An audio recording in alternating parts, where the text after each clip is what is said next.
Hi, my name is David Hicks. Thank you so much for tuning into this video on one of the parables of Jesus. I've been doing several of these, and so today we're going to talk about the parable of the rich fool. Now, if you haven't seen any of the other videos and are unfamiliar with the word parable, what is a parable? A parable is just basically a scene or a short story of everyday life with spiritual meaning to it. So the things in the story can be symbolic of spiritual beings. The actions in the story are symbolic of teach us spiritual truths. And so this was a very common method of teaching that Jesus used everywhere he went.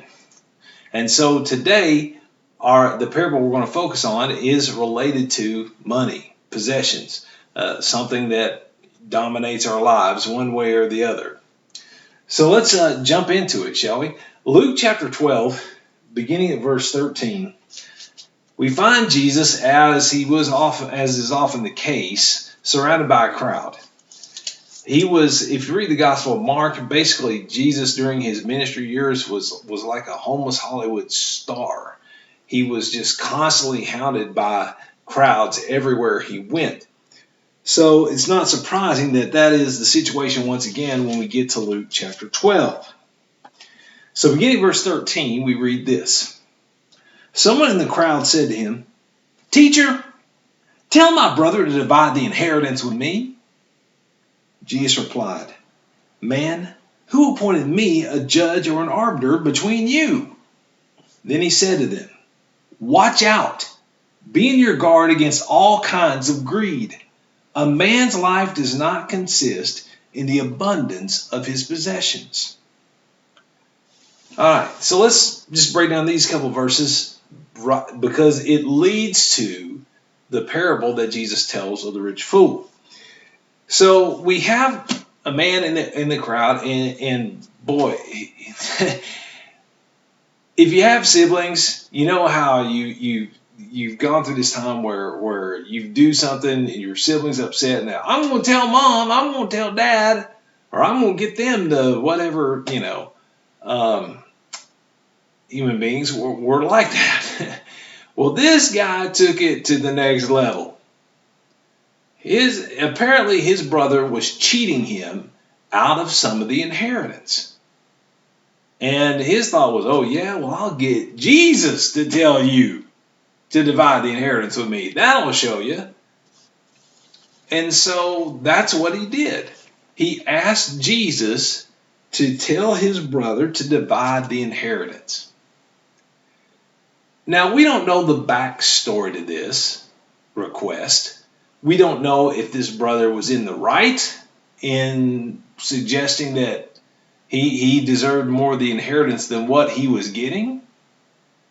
We don't know if he was being greedy and wanting more than what he should have gotten. Actually, the implication here is that he wasn't getting any of the inheritance. So most likely he was in the right in, how shall I say it, expecting part of the inheritance. In all honesty, he should have gotten some of the inheritance most likely. Again, we don't know the family story, but it seems to be that would have been the case. Now, maybe he did something to hack his father off, and his father lets him out of the inheritance. And he's trying to get something even though he did something bad to his father. Again, we don't know. Most likely, it is a reasonable expectation. But again, we don't know. So Jesus doesn't react the way he wants him to react. Jesus' response is, man, who made me a judge or arbiter over you? And then he says the most important thing leading into this parable, because the whole parable that we're about to read is basically re-emphasizing what he says here. Watch out. Okay? It's like it's almost like saying be alert, be careful, be on guard against all kinds of greed. A man's life does not consist in the abundance of his possessions.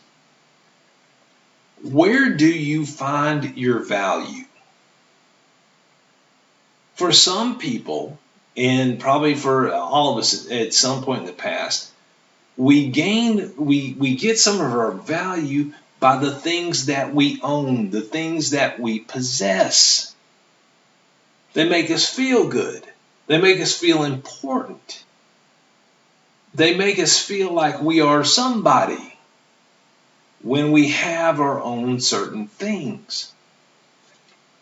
And for some people, it's an obsession. For some people, it's that is the center of they have made possessions the center of their life and their world. And Jesus is telling us that our lives do not consist in the abundance of our possessions. That is not what our life is supposed to be about. And so, having said that, he launches into this parable. Verse 16, and he told them this parable. The ground of a certain rich man produced a good crop. He thought to himself, what shall I do? I have no place to store my crops. Then he said, this is what I'll do.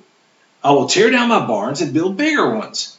And there I will store all my grain and my goods.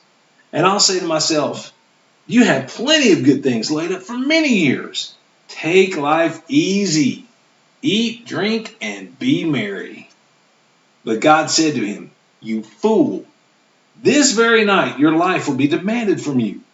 Then who will get what you have prepared for yourself? This is how it will be with anyone who stores up things for himself, but is not rich toward God. So Jesus gives us this illustration. You've got a rich guy who's got these fields, and boy, he had the bumper crop to end all bumper crops. And so he doesn't have enough room to store everything that he harvested. So what's his thought? His thought is, well, I'll build bigger barns, and that way I'll have enough room to store all this stuff, and then I'm just going to take it easy. I'm just going to enjoy my life.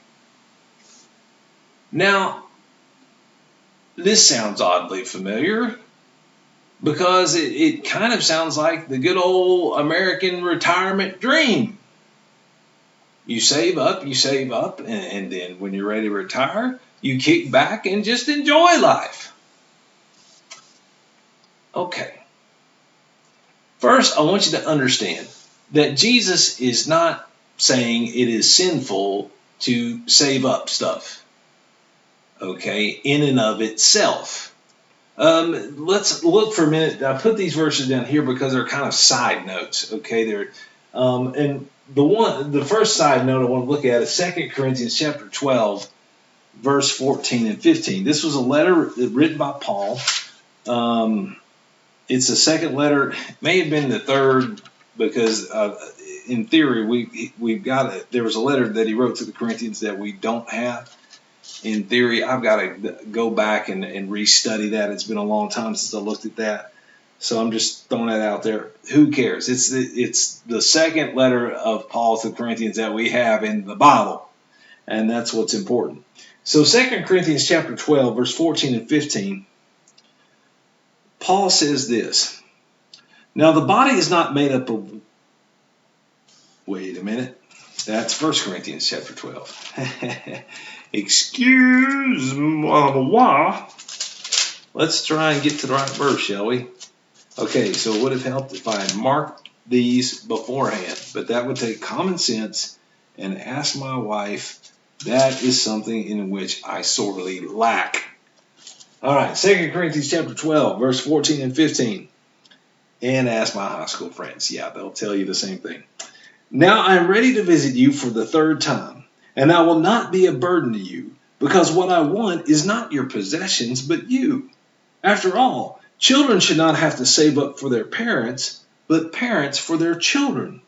So I will very gladly spend for you everything I have, and expend myself as well. If I love you more, will you love me less? All right, so Paul, in the middle of a discussion to Corinthians, makes a comparison. He compares his relationship with the Corinthian church, like that of a parent with their children. And one of the things he says is the children not to lay up for the parents. It shouldn't be the children's job to save up money or save up whatever's needed for their parents. Parents ought to save up for their children. Now, that's not the main point of what he's trying to say, but it is a truth that he references, okay? So that parents should save up for their children. So what Jesus is not condemning any and all forms of saving money, okay? Of saving up wealth or possessions. But what is I guess the greater question is, why are you doing it? What's the motivation here? Because with just about everything, with most things, it's not the action so much as the heart behind the action. So if I'm saving up for retirement, what is my goal in so doing? Is it to just so I can kick back and just have fun and take life easy? Or is it, I'm trying to support myself, support my family, and there are things that I want to do for the Lord when I am retired? Is God going to be the God of your retirement time? Or is fun and luxury and those kinds of things going to be the God of your retirement time? Where's the Lord fit in that period of your life? So, yeah, this sounds a whole lot like what people say you ought to do with your life. But Jesus called this rich person in this story, well, he says that God called him a fool for doing so. Why? Why? Because, going back, Luke chapter 12, verse 21, Jesus says, this is how it will be with anyone who stores up things for himself but is not rich toward God. We love to accumulate, possessions and riches, to get this and to get that, and I want this and I want that. And we have all these worldly riches, but we're not rich toward the Lord. Spiritually, we're in poverty. Spiritually, we're on the lowest economic rung because we're so consumed by worldly things, getting worldly things, that our relationship with the Lord is totally neglected. It's forgotten. It's put on the back burner. It's not important to us. So how then do you become rich toward God? Well, just the basic, if I just try to boil it down to the basic things is one, learn as much as you can about God. Feed yourself, read His Word, study His Word, watch videos like this, learn from godly people, pray regularly, consistently. Your prayer time and is going to vary. What your prayer life looks like as time goes on, as you experience life, it's going to change. But the main thing is to be consistent in prayer. You're talking to the Lord. See, God is talking to you when you're studying and learning about Him, and He has other ways of talking to you as well. We won't get into all that right now. But you're talking to Him in prayer. That's how you develop. That's a big part, 2 huge parts, of developing a deep relationship with anyone. For you to have a deep relationship with anyone, they've got to talk to you. You've got to talk to them. But then the third thing is put it into practice. The things that you are learning about God and you're learning about Jesus, yeah, I want them in your head. God wants them in your head, but He also wants them in your heart, to where you've taken it and you're applying it to your life. You are actually making decisions that revolve around following the Lord. You are actually changing the way your life looks in order to follow God. You're obeying Him, putting it into practice. And that really helps to strengthen your relationship with God. That helps you have that deep relationship with God. Learning about Him, talking to Him, and then just living the way He asks us to live. Those are the three basic things that help you become rich toward God. So Jesus is going to continue teaching along this line of thinking, along this subject, shall we say. Verse 22, then Jesus said to his disciples, therefore I tell you. Now see, therefore points to, what was just said. Okay? So that kind of glues what Jesus is about to say to the context in which it was just said. And what we're reading now, Luke 12, 22 through 34, Jesus says very similar things in Matthew 6, 19 through 34. It was a different time. It was a different occasion. Okay? But the words are very much the same. And that shouldn't, it may surprise you, but it doesn't need to surprise you, because Jesus went from town to town, place to place, teaching about God's kingdom. He would have repeated many of the same teachings. He would have repeated many of the same illustrations. I'll give you a modern day example. I've been watching on YouTube Ravi Zacharias. Ravi Zacharias journeys from place to place. He has an awesome testimony, awesome story. And as you watch different videos, you'll see that sometimes he repeats those stories. He repeats those illustrations, even repeats some of the jokes that he tells, because he's in a different place. And so the people there, most of them haven't heard what he said elsewhere. And does he say it the exact same way every time? No. But that's how you can get Jesus saying very similar things, but in a different context. And so the wording is a little bit different. Anyway, let's see what Jesus said, shall we? Then Jesus said to his disciples, therefore I tell you, do not worry about your life, what you will eat, or about your body, what you will wear. Life is more than food, and the body more than clothes. Consider the ravens. They do not sow or reap. They have no storeroom or barn, yet God feeds them. And how much more valuable you are than birds. Who of you, by worrying, can add a single hour to his life? Since you cannot do this very little thing, why do you worry about the rest? Consider how the lilies grow. They do not labor or spin. Yet I tell you, not even Solomon in all his splendor was dressed like one of these.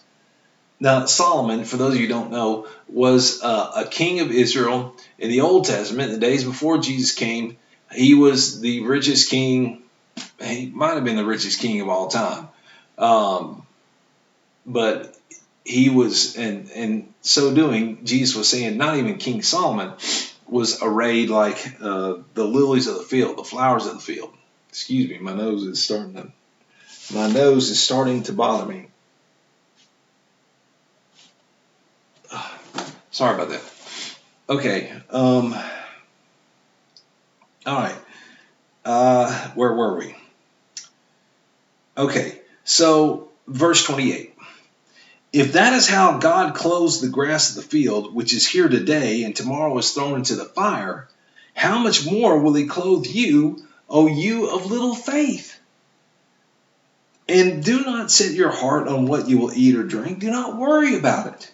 For the pagan world runs after all such things, and your Father knows that you need them. But seek his kingdom, and these things will be given to you as well. Do not be afraid, little flock, for your Father has been pleased to give you the kingdom. Sell your possessions and give to the poor. Provide purses for yourselves that will not wear out, a treasure in heaven that will not be exhausted, where no thief comes near and no moth destroys. For where your treasure is, there your heart will be also. All right. So Jesus tells us not to worry about the very necessities of life. Do you have to have food to live? Yeah. You need clothes to survive? Yeah. What is? I don't know what they teach in school nowadays, but growing up in my day in school, they said the three necessities of life were food, clothing, and shelter. In order to survive, you need those three things. So it would seem like if we were going to if there was anything for us to worry about, those would be reasonable things about which we should worry. But Jesus is saying don't. And he kind of speaks in parables here. It's parable-ish. The illustrations that he uses.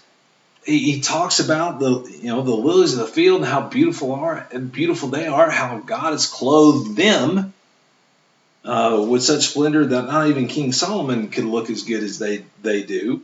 He talks about how God feeds the birds of the air. God takes care of them. Now, how much more valuable are we who are made in God's image? How much more valuable are we than the animals, than the birds, than the flowers of the field? And I want you to notice something he said early on in this passage. Life is more than food, and the body more than clothes. It's similar to what he was saying earlier, in that life does not consist in the abundance of his possessions. When we get up in the morning, the heart and soul of what we need to think about, the heart and soul of our day needs to center around God, the pursuit of God, not the pursuit of riches, not the pursuit of possessions, not the pursuit of money, not the pursuit of even food and clothing. It's the pursuit of God. When we seek God first, when we make God the highest priority of our life, he's going to take care of the rest. He knows you need food. He knows you need clothes. Now, don't take it out of context and saying that Jesus is saying, you can be lazy, kick back on the sofa and refuse to work and just say, okay, everybody feed me. Because one of the verses in the Bible, didn't reference this one as a side note, it probably should have.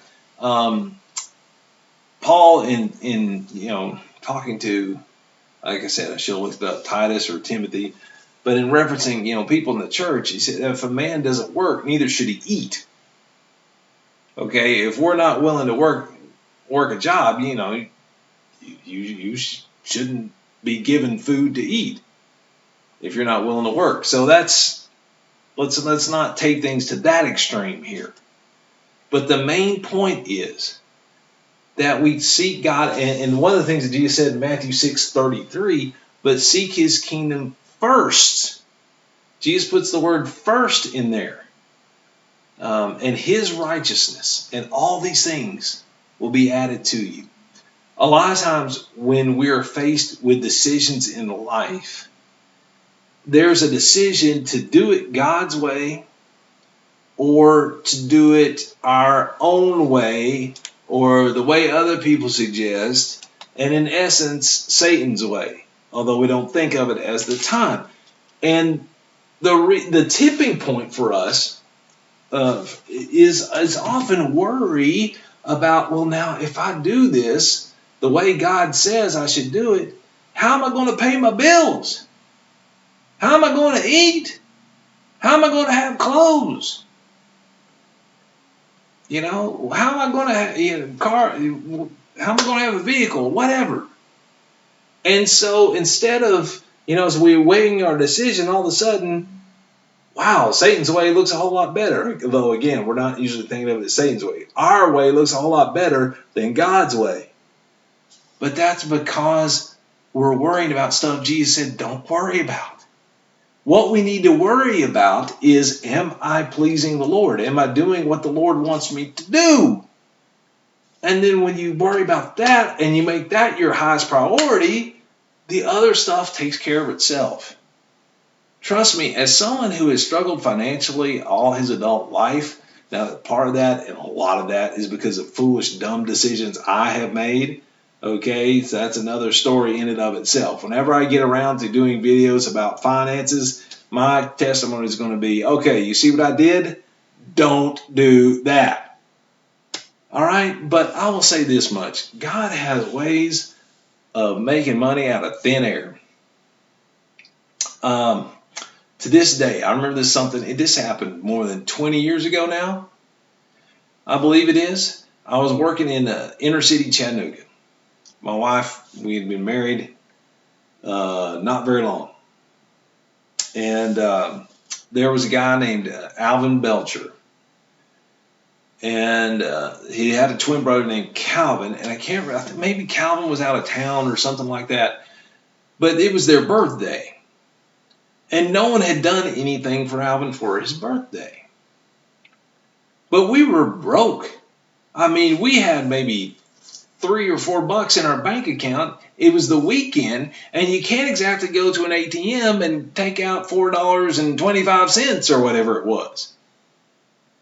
So for all practical purposes, intents and purposes, we had absolutely nothing. So I can't even remember why I did this, but I walked out of our house, our apartment, and there on the ground was a $20 bill. I look this way, that way, in front of me. There is no one around.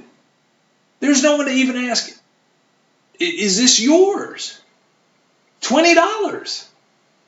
So we were able to take that $20, get Alvin, and take him out to eat for his birthday. God has, I mean, there is story after story after story of that in our like that in our life, and I'm sure in lives of many people out there. God can provide. Don't worry about the worldly things. Your highest priority, let it be seeking God. Last thing I will say, got just a couple of minutes here before I want to end. I'm trying to keep these 30 minutes or under. Is what Jesus said about treasure in heaven. You see, our treasures on earth, these possessions, that all that inheritance the brother wanted so badly, they're not permanent. Treasures on earth break down. Treasures on earth can get stolen. Treasures on earth can just lose their they can lose their value over time. They're not permanent. They're not eternal. They're not even safe because, again, someone can steal them. But treasures in heaven are eternal. No one is going to steal them because there's no one in the kingdom of heaven who values stealing. They're permanent. They're forever. They are much more valuable, and we don't even understand what all these treasures and rewards are. But I will say this much. Here's another side verse. Matthew 10:40 through 42, Mark 10:38 through 41. There's reward even for giving people a cup of cold water. There's reward for that. What it is, don't know. But if Jesus is saying there's a reward for it, I trust him, and I know it's going to be good, whatever it is. So when you talk to people, you can tell pretty much where their treasure is when you first meet people, because they normally drift to that for the subject of conversation. Like if someone's really into sports, they get to that subject really quick. If somebody's really into cars, they're really into clothes, they're really into politics, they get to those subjects pretty quickly when you get to know somebody. So where's our treasure? Where do we value? Where are our values? When God is our treasure, okay, that tends to be, or should be, where our conversation drifts. Okay, I will stop there. I will say this, the concept of layaway is where my sister did this for her son recently. Saw a guitar in a store that her son really, really wanted. And so she kind of snuck around and said, hey, put it on layaway. Here's $20 and I'll pay for it over time.